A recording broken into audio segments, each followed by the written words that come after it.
All right. Is your iPhone showing storage full even after deleting files? Here's how to fix it. First, open Settings, go to General, then tap iPhone Storage. Wait a few seconds for it to load. You'll see what's using your storage. Now, start with Apple's recommendations. Tap Show All and enable Offload Unused Apps. This removes apps you don't use, but keeps your data. Next, clear your recently deleted photos. Even after deleting, they still take up space until you remove them permanently.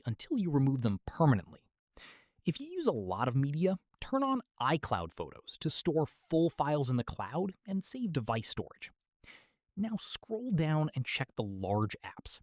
Delete or offload any apps or games you don't actually use. And yeah, that's how to fix the iPhone storage full issue in 2026 and free up space quickly.